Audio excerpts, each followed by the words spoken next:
Si Yuji na nga ba talaga ang susunod na Sukuna? Dahil sa chapter 23 nga ng Jujutsu Kaisen Modulo, ay nireveal nga sa atin na ang buhok nga ni Yuji ay nagbago ang color nga nito. At ito nga ay naging color white. Mula sa kilala nating kulay ng buhok ni Yuji na light brown sandy, or pale blonde color sa Jujutsu Kaisen anime at manga, ay ginulat na nga lang tayo ng may akda na binago na pala ang kulay ng buhok ni Yuji into white color.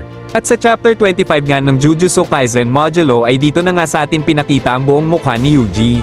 Well, wala namang masyado ako napansin sa pagbabago ni Yuji after 68 years. Dahil ang tanging napansin ko lang ay ang pagbabago ng kulay ng buhok ni Yuji dahil sa naging kulay white nga ang buhok nito, pero bakit nga ba nagbago ang color ng buhok ni Yuji? Well, sa mga hindi kasi nakakaalam mga katropa, sa JJK Modulo nga ay nireveal nga sa atin na si Yuji nga daw ay naging immortal. Well, hindi naman talaga literal na immortal o hindi namamatay si Yuji mga katropa.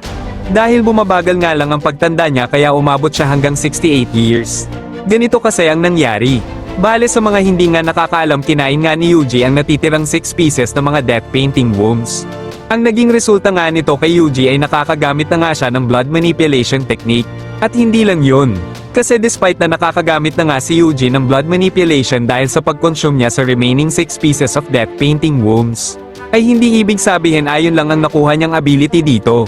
Dahil tandaan 6 na piraso yun mga katropa. So ang ibig sabihin malaki talaga ang posibilidad na may iba pang nakuha si Yuji ng mga ability ng death painting wombs. At una nga dito ay syempre blood manipulation at pagbagal sa pagtanda. At maaari din na nakakuha nga din si Yuji ng abilidad na i-enhance ang lahat ng abilidad niya. Dahil nireveal nga na si Yuji na nga daw ang pinakamalakas sa Jujutsu Kaisen Modulo. Well, hindi nga ako agree sa mga nagsasabi dyan na kaya nga daw lumakas si Yuji ay dahil daw sa pagsisinay nito mula present hanggang ngayon, which is 68 years ago. Dahil para lang naman sa aking opinion, lumakas ng husto si Yuji dahil sa mga abilidad na natatago ng death womb painting. Matapos niya nga ito makonsume lahat mga katropa. At ang isa ko pa nga na theory na nakuha nga na abilidad ni Yuji sa death painting wombs mga katropa ay ang abilidad na gawin niya ang sarili niya na first object. Pero paano ko ba ito nasabi katropa? Well, simple lang.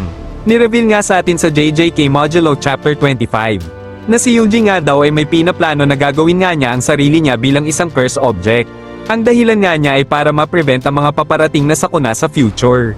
Dahil nabanggit nga niya na katulad nga lang nito ang pagdating ng mga aliens or simurian dito sa Earth.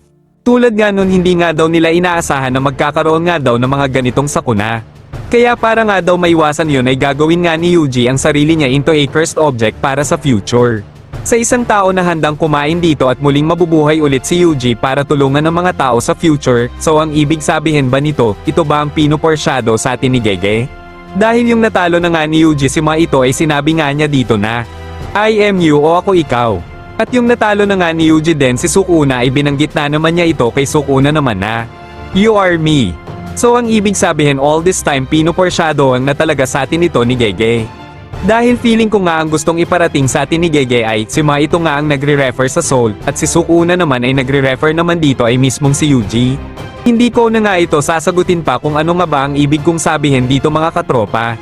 Basta kung sino na nga lang sa inyo ang nakaget sa ibig kong sabihin ay mag-comment na nga lang kayo dyan mga katropa at re-replyan ko nga agad kayo. Syempre kung tama yung comment nyo, well theory ko lang naman ito mga katropa no. Pero siguro dito muna ako magpapaalam. Maraming salamat sa panonood nyo, mga katropa, pero yun lang, peace out.